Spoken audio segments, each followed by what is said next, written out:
realidade e idade específica, por dizer assim, começou o meu despertar vocacional mais ou menos com 14 anos, quando eu comecei a participar da comunidade eclesial, digamos, de modo mais assim direto, no grupo de jovens. Aí foi onde de fato senti, né, como um despertar da minha vocação, e aí foi onde eu decidi, digamos assim, de começar a fazer esse caminho. Na realidade, o chamado ele vai se solidificando a cada dia. A gente tem uma convicção, eu tenho essa convicção, né, de que Deus me chama para a vida religiosa cotidianamente, para a vida religiosa consagrada, mas é algo também que a gente vai construindo, né, à medida que a gente vai conhecendo também e se identificando com o carisma da congregação, né, e também à medida que a gente vai se descobrindo, né, e descobrindo também o chamado de Deus e à medida que ele também vai confirmando isso na nossa vida, né? Na realidade, eu sou do interior de São Paulo, minha família é do interior de São Paulo, uma cidadezinha chamada Cândido Mota. Como dizem os mineiros, é lá perto, né? Perto de Ourinhos, mais ou menos por aquela região. E a minha paróquia é uma paróquia franciscana. E meus pais moram no sítio, na zona rural, né? E aí, quando eu comecei a trabalhar, eu fui para a cidade, aí foi onde, então, começando, né, a participar da comunidade, do grupo de jovens, aí foi o meu despertar vocacional.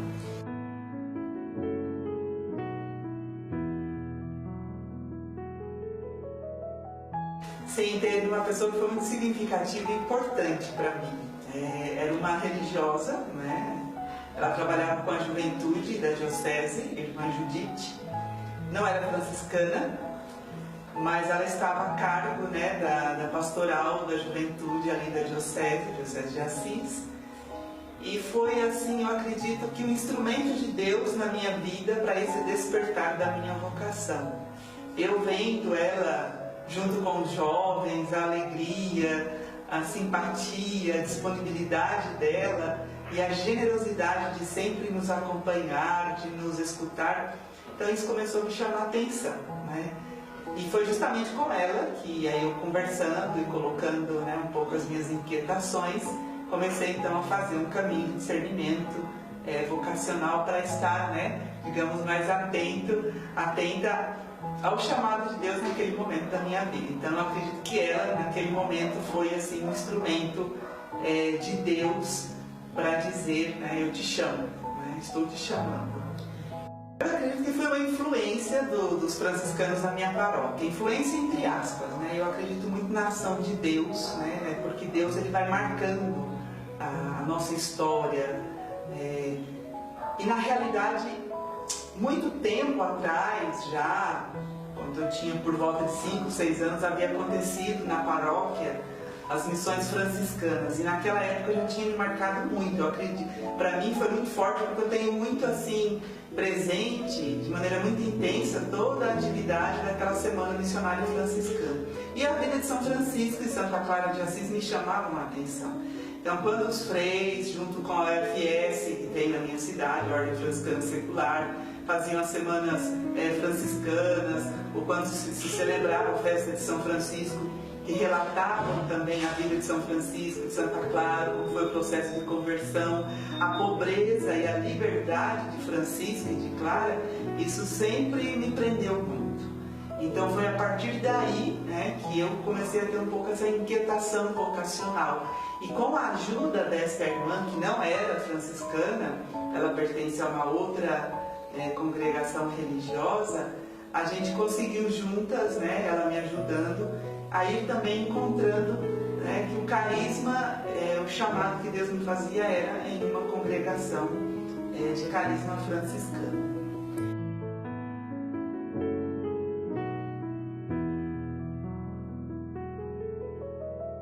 É um ato de fé, né, que a gente faz nessa confiança de que Deus nos chama, né? Então, no primeiro momento, para mim, a minha experiência pessoal era de alegria, né, de poder começar este caminho, né, vocacional para ir descobrindo também a minha vocação, mas ao mesmo tempo era bastante desafiante no sentido de que eu já havia construído, né, feito todo um caminho anterior, digamos, estudado, estava trabalhando, né? Então também de ter que abandonar e começar esta vida, né? A gente sabe que no começo a gente tem bastante desafios, assim, até a gente se adaptar, deixar a família, mas assim, sempre com muita confiança no amor de Deus, de que Ele sempre me chama, sempre me chamou e continua me chamando, né? Então isso foi o que me sustentou e com a ajuda também das irmãs que me acompanharam no começo. Então, no princípio foi um pouco assim, como que, né, deixar e não deixar, mas isso é parte também do processo, mas eu me sentia sempre muito feliz, muito bem identificada dentro da congregação, muito bem também com as irmãs, muito à vontade, me sentia de fato em casa, como sempre, desde o começo as irmãs me acolheram.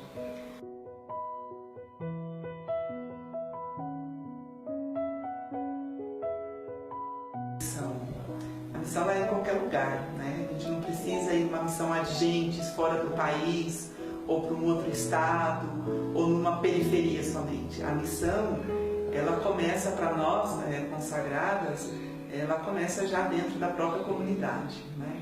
Mas este ir, digamos assim, este sair, aconteceu depois já de alguns anos que eu já havia professado, feito os votos perpétuos.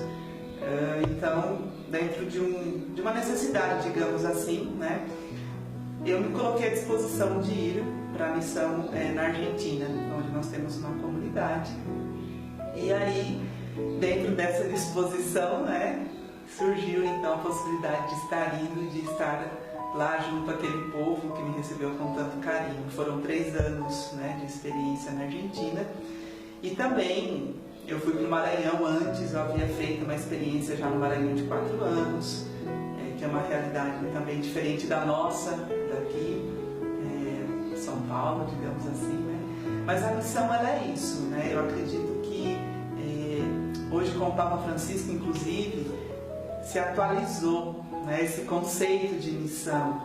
Este ir ao encontro do próximo não é somente para os religiosos, ou para os sacerdotes, ou para aqueles leigos que têm, digamos, esse chamado muito particular para a missão agentes. Durante um tempo tivemos muito essa ideia.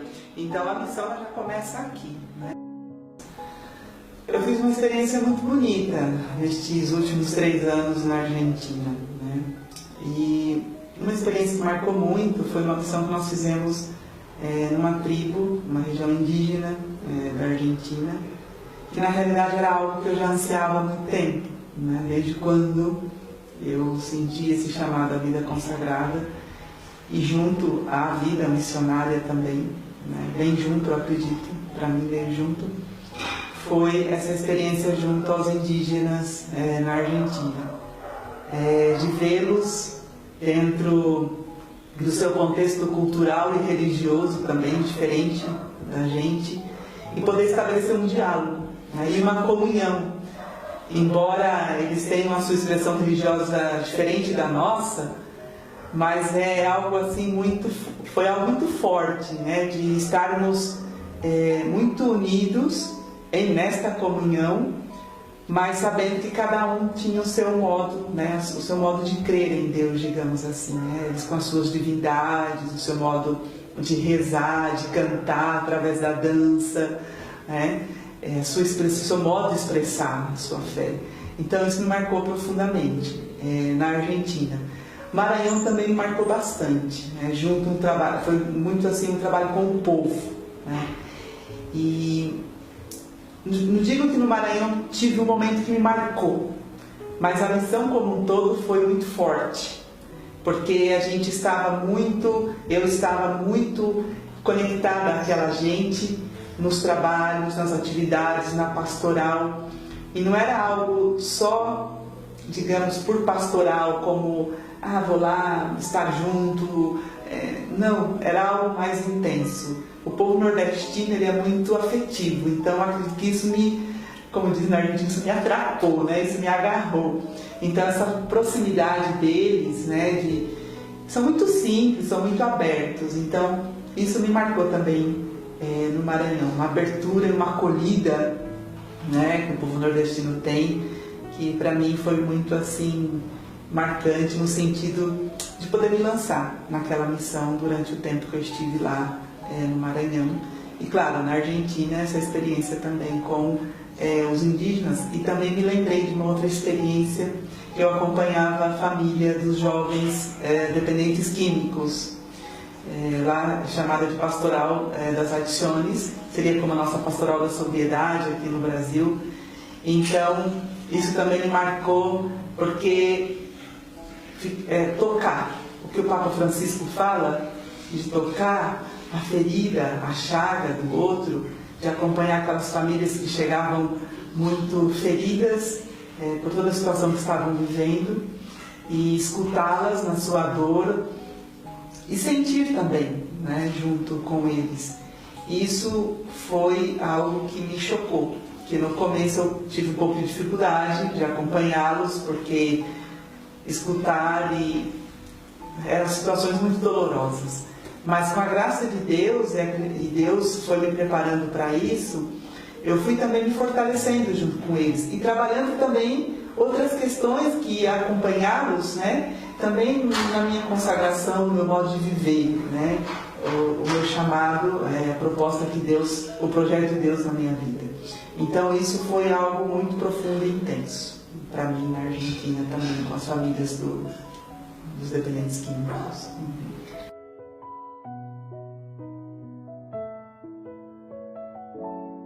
Bom, na realidade, eu acredito que é uma mentalidade que se criou, que se gerou. Porque quando a gente vê a nossa igreja, né, nossa igreja tem um rosto feminino na América Latina. Eu vou falar de América Latina, né?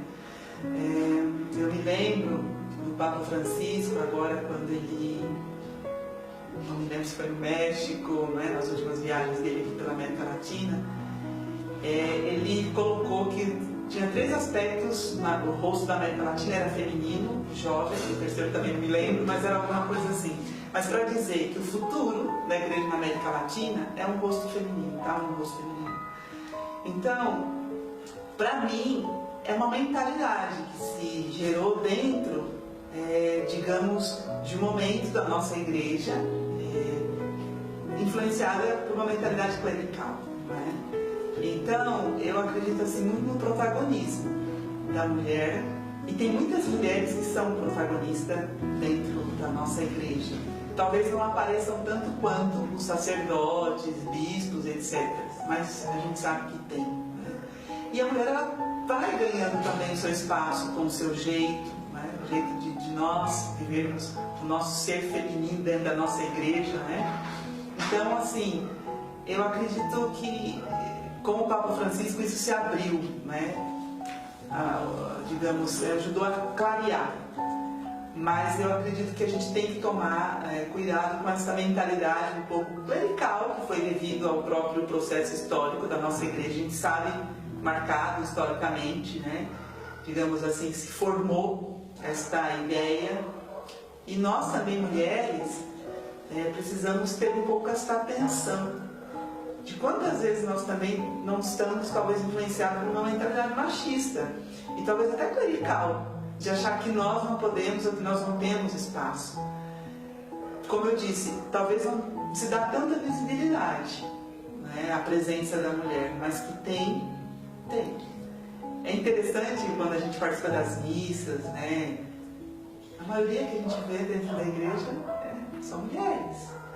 É uma que limpa, é outra que está a cargo da sacristia, é outra que fica responsável por organizar, não sei, a salinha da catequese, outras, as pastoral dos enfermos, por exemplo, a maioria que eu conheço, até hoje dentro da minha experiência, a maioria são mulheres. Então, o problema aí não é tanto ter ou não ter protagonismo. Existe um protagonismo feminino da mulher. A questão é a visibilidade, a importância, influenciado por uma mentalidade talvez machista ou clerical, um pouco assim que eu vejo. Mas a mulher está ganhando seu espaço tem o seu espaço, na verdade não é que ganha, ela tem o seu espaço já dentro